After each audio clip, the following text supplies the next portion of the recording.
There's two playing instructions that continuously cause confusion in the FM world, and it's to do with marking, defending, and we're going to break it down today. Yes folks, I'm sorry you're stuck with me today. We've had some glamorous guests on this channel with RDF, Trek and all them boys, but you're back with Stinger today and we're going to hit some defensive tips. So when you're setting your team up, last year in FM22, Out of Possession had the option to tight a mark. Indeed, it was somewhere up here, but now, alas, it has gone, it has left us, but never fear. You can now literally just go to your players and just tell them all to do it themselves. So if you want them to mark tighter, you can tell them all to mark tighter. But what if we want to get a bit more granular, a bit more detailed and a bit more specific in areas of the pitch? There is two more options under player instructions, but people get so confused by these. And these are the options here. You've got mark specific player and mark specific position. And the big question is always, what the blooming heck, what the blue meanie, what the deuce is the difference? I think it's a valid question because the wording of them kind of makes you think they do the same job, but they don't.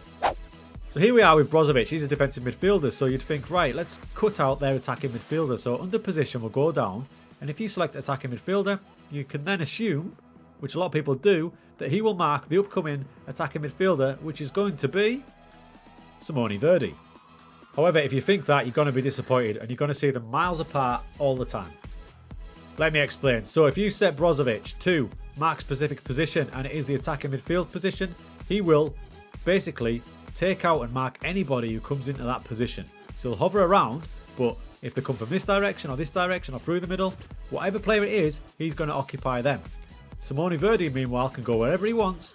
If he roams about a bit, he can go to fullback. Brozovic won't follow him unless he's in his zone. So if you like a better word, it may be zonal marking for that player, because he's not marking the player as such, he's marking the zone and anyone who comes into it. So remember, the guy in the number 10 role for Verona is Verdi there. You can see him just next to Brozovic. They've actually ended up in the same kind of position.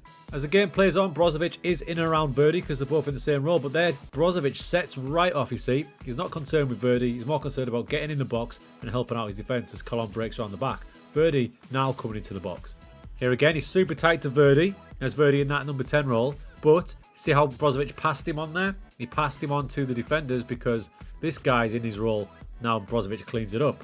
Verdi comes back, but Brozovic is more concerned with the guy in front of him because he's the guy in this area of the pitch that he's been asked to cover. So hopefully me calling it zonal kind of player instruction kind of makes sense when you see it in match. He's just operating in and around that zone. So if this was an opposition player, Hakan for example, started coming in, Brozovic would take him out. However, if he's told to mark Barella, and Barella goes over here for a hot dog, Brozovic says, away you go mate, I'm waiting here. So let's see the difference in match when we go for the actual specific player. So we'll drop this down and we're going to tell him to mark Temesi, defensive midfielder. We're going to see him drive forward and go into their strata and leave his own strata because he wants to follow him. So we've just started an attacking movement and Brozovic is way back there. You can see Temesi in his defensive midfield role tracking back as well. So that's fine. But look what happens when Verona regain possession. So they've got the ball back now. Gunter to Ilicic. And then when it comes to Temesi, look who's on him. Brozovic leaves that role and he goes for the defensive midfielder. So he's not bothered about attacking midfielder because I've told him to mark Temesi, who is in their pivot. He goes towards him and follows him. Here again, Verona have got the ball and Brozovic is on Temesi like a flash. Now this is really quite interesting if you're looking for a high press and pushing the pivot because that's my defensive midfielder really pushing against their defensive midfielder. So you don't have to use an attacking midfielder if you're going to use this technique. I will say this though, the marking in FM23 is not razor tight like it was in FM22. Whether an update may fix that, they are tight, but there is times they can get away from them even with the tight man marking. But it's definitely worth working with and we can try something kind of funky with it too. Now there's a couple of things you can do with this tool. You can have it on all the match like there with Brozovic and Temesi, or what I like to do is in points during the game if someone's causing us a bit of problem or to break things up a bit, I'll put a striker on my defensive midfielder as well. So on this example, of all people, right, I've got Lautaro Martinez, who is a poacher. So normally he'd just be sitting up high on the pitch, not doing much, occupying the centre-backs. I've slotted him in on Temesi, the defensive midfielder. Now in FM23, much more than FM22, defensive attributes do assist the effectiveness of the marking. So don't expect them to be amazing at it, but they are going to cause them a problem if you set them to do it. We've got the ball at the back. It's just been launched forward. Lautaro's in his normal attacking position. Now over here you can see Temesi and there's Lautaro. So look what happens when we lose the ball.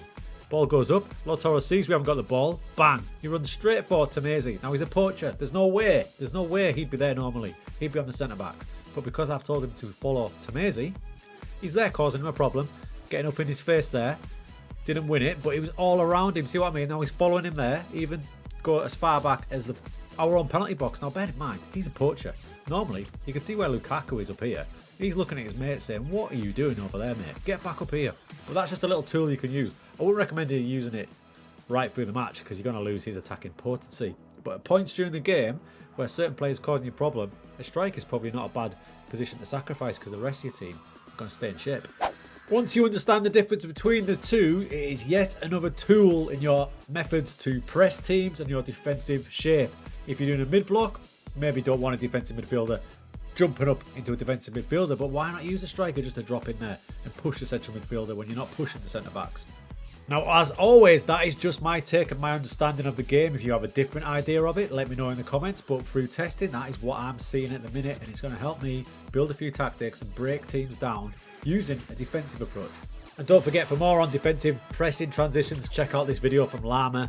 It's only the most viewed one on the channel. Of course it is, it's Llama.